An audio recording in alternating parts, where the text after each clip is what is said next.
Ja som dostal ten spis pred 3 rokmi, možno, asi 3 rokmi.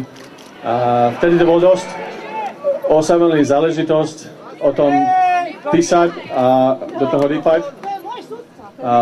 Keď vás vidím dneska vo vašich tisíckoch, už sa necítim osamelý.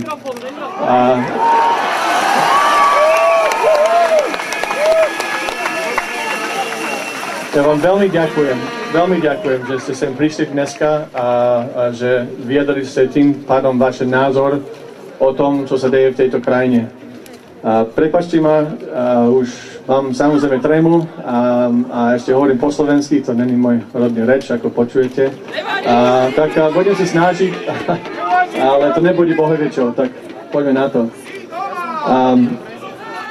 Napísal som nejaký 5 bodov, čo mi napadlo dneska hovoriť. A prvé sa týka hnevu. Pamätám si, keď som poprvé to prečítal a 2 dní nebolo mi na nič. Proste ani nevedel som veriť, že naozaj sa veci takto robia a že tí ľudia sú toho schopní. A celý ten čas, keď sme videli tú korupciu a na nás pozerali, že vy ste šipnutí, nič nevidíte, že naozaj to sa to robilo a to je, ako sa to robilo.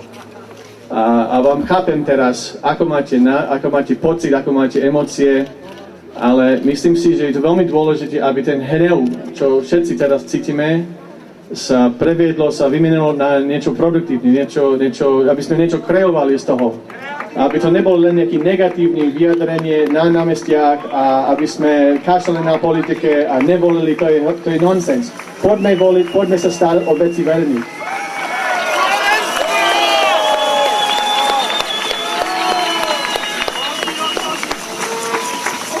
Vy určite z týchto veciach, čo odznelo v Gorile, možno vám šokovalo v niektorých veciach. Mne asi najviac, že volič je hovno. Volič vníma iba povrch. Neviem, ja si nemyslím, že volič je hovno, ale mne veľmi pomôže, keď chápem, že pre finančné skupiny, že oni vnímajú volič ako hovno. Faktom je, demokracia má svoje chyby. Ako Winston Churchill, ten britský premiér, hovoril, že demokracia je najhoršie systém vládnutie, ale zatiaľ nevymysleli lepšie. A naozaj, ak nebudeme ísť voliť a nebudeme využiť tú šancu, čo máme každé 4 roky ovplyvniť veci verejných cez voľbách, ja domnívam povedať, že sme hodní toho hodnotenia od Gorily. Tak poďme voliť a nehovoríme, že všetci sú rovnakí, lebo sú tam ešte aj rozdiely medzi nimi.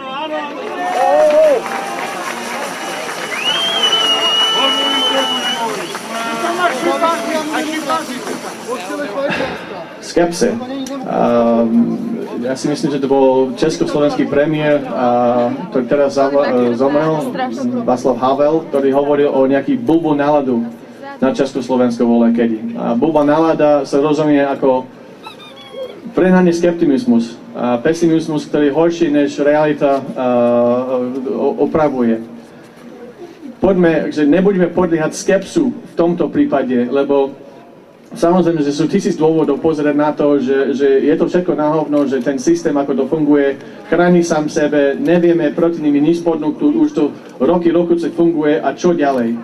Ale faktom je, že korupcia je len jednostranná mince. Máme aj spravodlivosť, máme aj zahraničná politika, máme aj ekonomiku.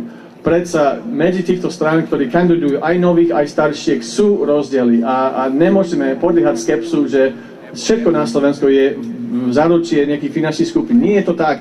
Vidíme jednu časť toho celého a domnievame, že môže to byť ešte aj horšie. Ale vážení, to, že dneska sa vážne vyšetruje tú Gorilu, je dôvod na radosť a na nádej. Tak poďme do toho.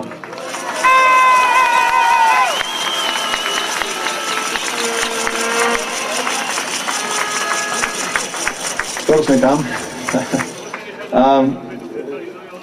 Často sa hovorí, že Kanada není krajina, lebo sa to stvorí z rôznych národov. Slovensko je národ. Ale pomaly vidíme, že Slovensko nie je len národ. Nie je to len skupina ľudí, ktorí spája to, že pochádzajú z rovnakú dedinu, alebo rodinu, alebo spolužiaci. Vidíme, že na Slovensku už konečne spája ľudí aj hodnoty. aj princípy. A práve preto ste tu dneska. A vaše princípy sú takí, že už takéto veci v tejto krajine nesmie zďať. Tak poďme do toho, poďme do princípy a ideme ďalej.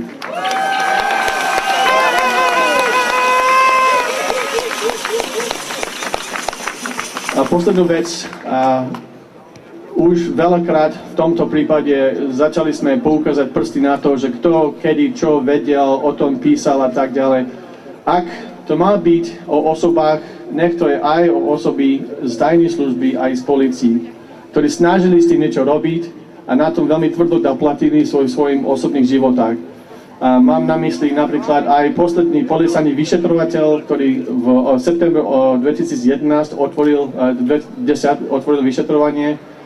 A jemu stali také veci, že jeho brat teraz má trestné oznámenie bývalej frajerka, ktorý vyhodí z armáde, napísali na ňu anonym svoj manželke, teraz je v rozhodnom konaní a odišiel z úradu boja proti korupcie na nejaký okresný úrad v Bratislave. Proste tieto ľudí mali naozaj snahu a veľmi doplatí aj osobné, aj profesionálne. Tak nezabudneme na nich konečne, tí ľudí, ktorí už na tom doplatili, kým ideme ďalej. Tak ďakujem veľmi pekne, že ste prišli dneska. Veľmi to ocením, je to veľmi dôležité a ďakujem. Majte sa.